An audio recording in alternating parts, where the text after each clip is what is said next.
On this video, I would like to continue what I have been doing with beginning New Testament Greek grammar.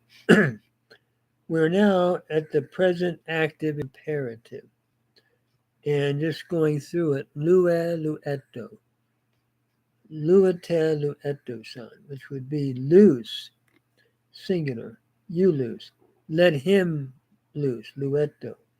Luete, loose, you, plural. Lueto san, let them loose. And then we have the middle passive imperative, luu luesto, lueste luesto san. Loose yourself, or let him loose himself, or loose yourself, or be loose. Let them loose themselves, or let them be loose. It's both imperative middle or passive. Infinitives. The present are verbal nouns. The present active infinitive is luein, to loose, continued action. The present middle and passive infinitive is luestai, to loose for oneself, or to be loose. Then we have the aorist active infinitive is loosai.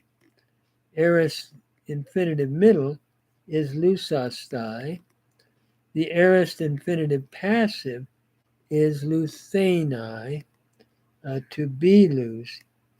And lelukenai would be to have loosed, perfect infinitive active.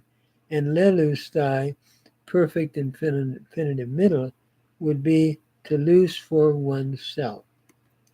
So these are some of your basic infinitives. Lousai, lousastai, aorist active and aorist middle. Luthenai, aorist passive infinitive, to be loose. Lelukenai, perfect infinitive active. And lelustai, perfect infinitive middle, for loose, or to loose for oneself. Then as we continue, we have your participles. The best way to learn how the participles work, I think, is to learn the participle of ami, to be, since its forms are attached to the stems of other words in forming a participle. Present active participle on, antas, anti, anta, antes, anton, usin, antas. That would be being, of one being, two or four being, the dative, accusative being. So I remember memorizing that list: on, antas, anti, anta, antes, anton, usin, antas, meaning to be, and we would translate it as being. The present active participle using luo then, and aorist and neuter. The present active participle would be luon, luantas, luanti, luanta. That would be nominative, genitive, dative, accusative. And then the plural would be luantes, luanton, luusin, luantas. That would be nominative, genitive, dative, accusative, plural. So luon, luantas, luon, luantas, luanti, luanta, luantes, luanton, luusi, luantas. And we're going through all of the nominative, genitive, dative, accusative, singular, and plural in quoting that. Then we have the present, middle, and passive participle, singular and plural. Luamenas, luamenu, luameno, luamenon. Loosing for oneself, of one loosing, if you're genitive. Two or four, if it's dative, and accusative, loosing.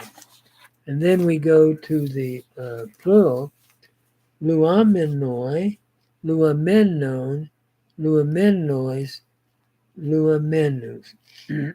And so in learning these, it's good, I think, to memorize them.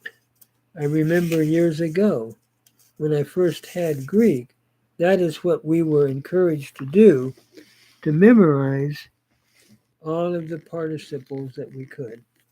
So then we have the aorist active participle, lusas, lusasa, lusan.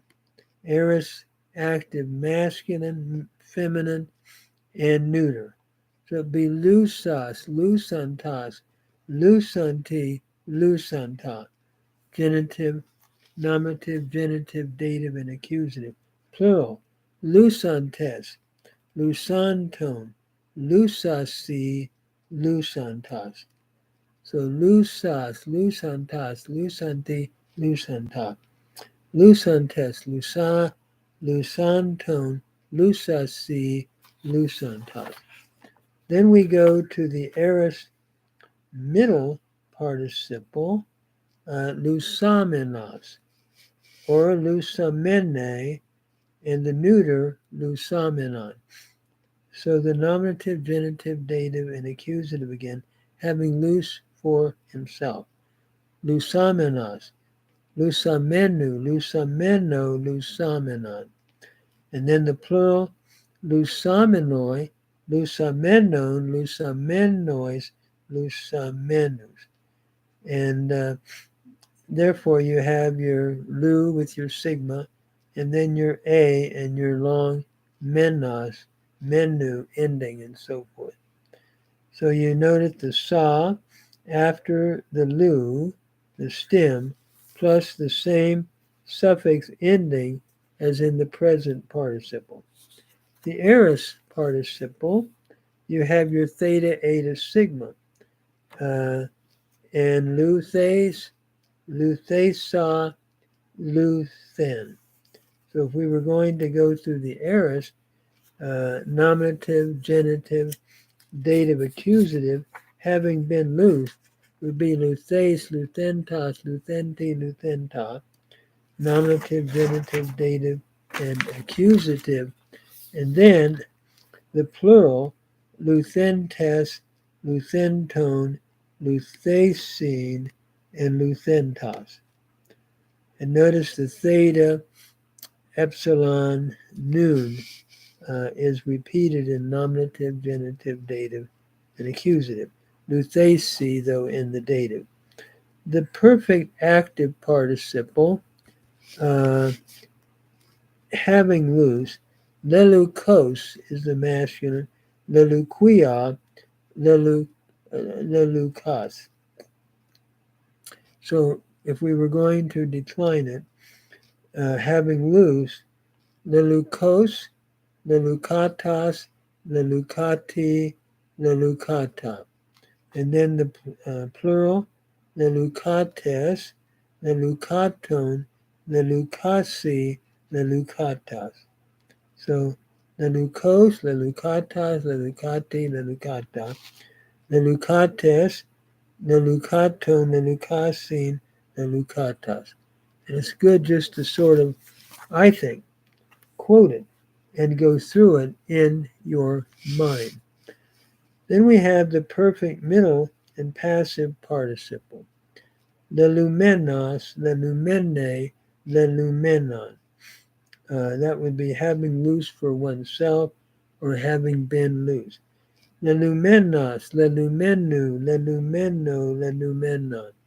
Lelumenoi, lelumenon, lelumenois, lelumenus.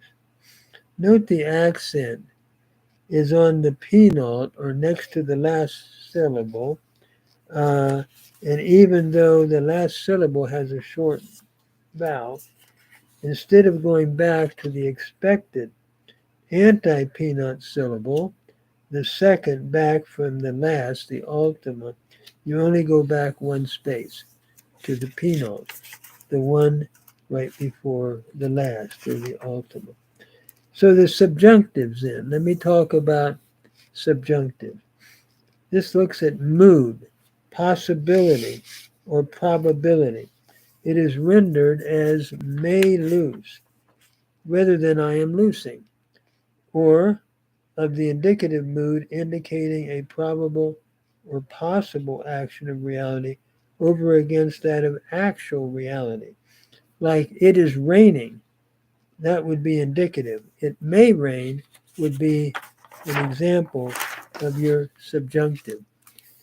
So then, continuing on, if we were going to add I may lose, it's O, ace, A, omen, eta, osin.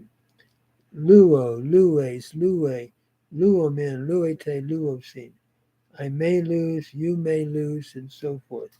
He, she, or it may lose. Note that in the subjunctive, the endings have the longer eta ending throughout and the long omega in the first and third personal pronoun, plural pronoun, instead of amen and usin. Present, middle, and passive subjunctive. I may lose for myself, or I may be loose. Luomai, lue, luetai.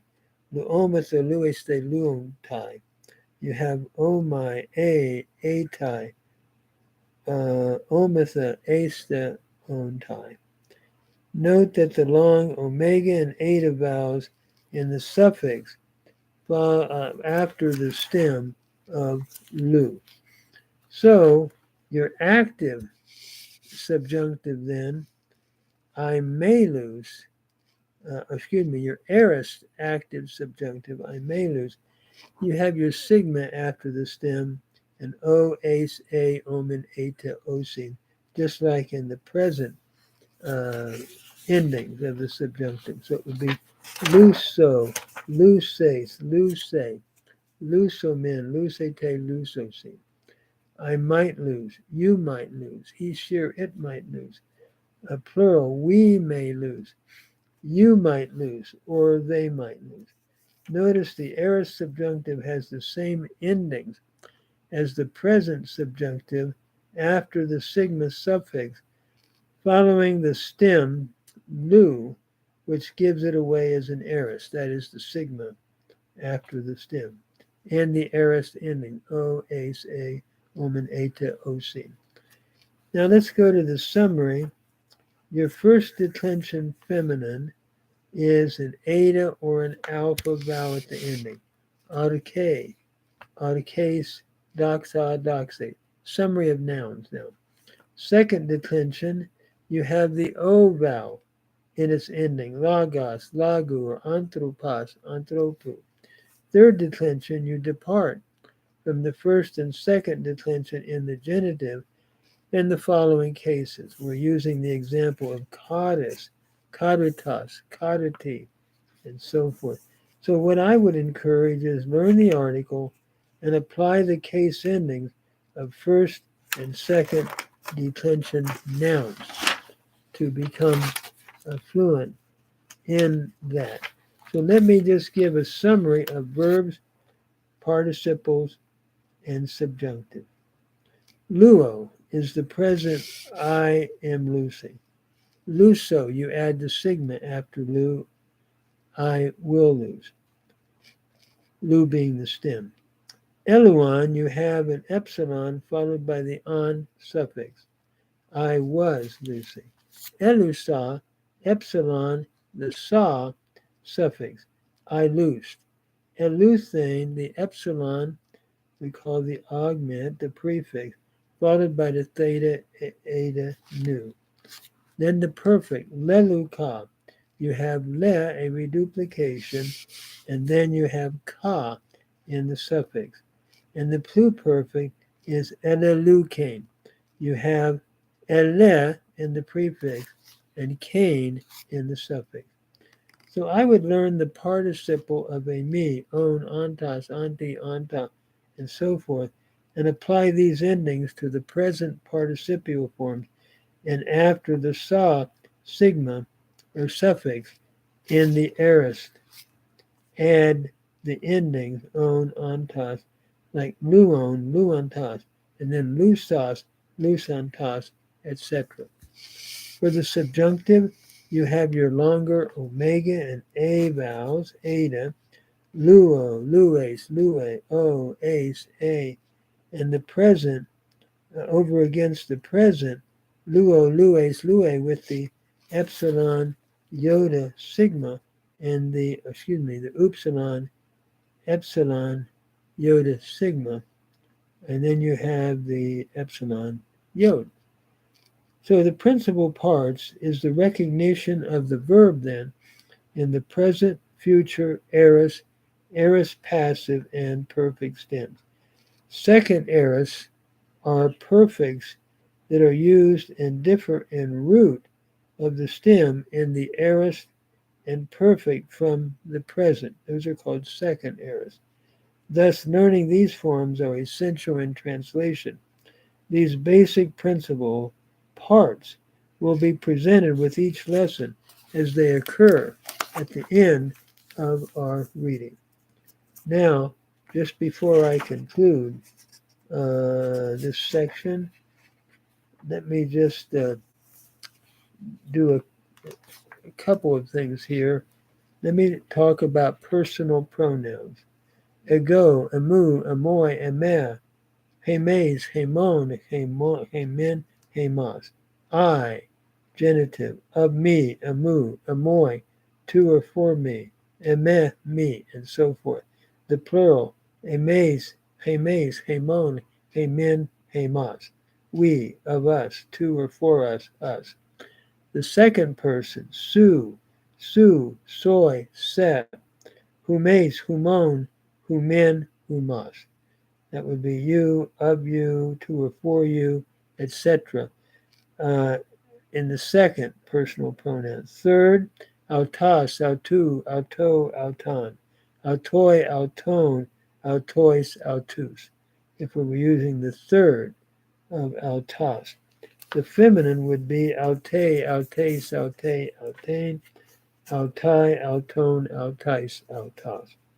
She, of her, to her, her, and so forth. Then, if we go to the neuter, it would be auta, autu, auto, auta, auta, auton, autois, auta. Here we have the omicron, tau omicron, and then in the nominative and the accusative, and in the plural, the tau alpha in nominative and accusative. Then if we were going to conjugate the basic stem a me, it would be a me, a, estin, esmin, este, acin. That would be I am, you are, he, she, it is, we are, you are, and they are. And then for the imperfect active indicative, it would be amain, I was, ace, ain, amen, ate, ason. I was, you were, he, she, it was, and we were, you were, and they were. And then just a word about genomai. Genomai, egenamen, geganen. Principal parts for genomai would be I become, genomai. I became, egenamen, and gegana, I have become, would be the perfect. And just a couple other things. Apostello, to send. Present is apostello. You put it in the future, it changes from two lambdas to a epsilon yod with one lambda. Apestela. And the perfect would be apestalka. I have sent. Erkamai, to come.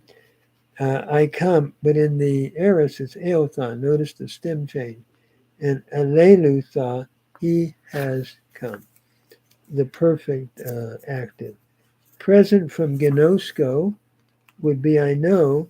Then nosamai, I shall know. Egno, notice the stem change from Gnosko to egnon, and egnoka is the perfect. I knew and I have known. And then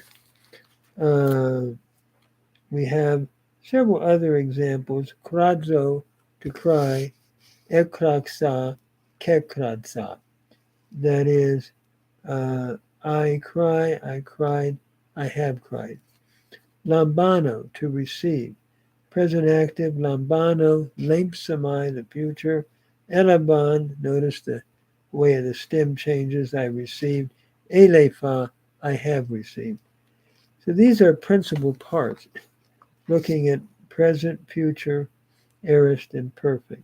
Harao, to see, I see. Apsamai, I will see. Adon, I saw. And Haoraka, I have seen. Notice the stem changes all the way through here. Just a couple notes. The second aorist or second perfect have a stem change and do not follow the pattern as in the regular verb, like luo, luso, elusa, etc., where the stem remains lu constant when adding prefixes or suffixes. Whereas in the second aorist, the forms, in those forms, the stem changes. Notice in the imperfect and the aorist. Lambano becomes elaban in the second aorist. The lambda, alpha, mu, beta change to lab from lambano, elaban. Gnosko, I know. There's a stem change here to egnon in the aorist, second aorist. Some basic principal parts then with stem changes in the second aorist are lego, becoming apon in the second aorist. Genomai, becoming egonomane, I became in the second aorist. Note the stem change from gen to gen, from gamma iota nu to gamma epsilon nu in the second aorist. So the key to second aorist and perfects is the stem change, unlike the regular verb, which keeps its stem throughout. By learning the second aorist and perfect in principal parts of verbs, one can easily begin to recognize the second aorist and perfect by their continued use in the biblical text. So I've written this out for anyone that's interested in Basic Introduction to Greek Grammar in Google Books under the Book of Hebrews, Christological Greek Grammar, the sevenfold work of Christ, and his finished redemption in the covenant, Dr. Gary Stadz. So if anyone wants to look at that, they can sort of see a summary of the verbal system in Greek. I remember, like I said, when I was in about 18, we had to memorize all this. Today, people just go to Google and click it on. But I think it's good to memorize and along with reading. And if you want to go to Dana and Mantey, Mantey, under the back in the back of their book, they have a lot of principal parts. They put present and then future, aorist, perfect, aorist passive, and so forth. And you learn that. And I remember when I had Greek, when I was younger, we went through Machen and then we went to Dana and Mantey and learned all those principal parts at the back of Dana and Mantey. Well, thank you. It's sort of a reviewing in my mind what I did years ago when I was 18 or 19, and now at 81, just sort of going through it again. And I hope this might help someone. If you want to follow what I've been saying, I would go to Google Books and type in my name, Dr. Gary Stadz, and Basic Introductory Greek Grammar in the work, sevenfold work of Christ and his finished redemption in the covenant in the book of Hebrews. Thank you, and I hope someone might enjoy looking at these detentions and conjugations.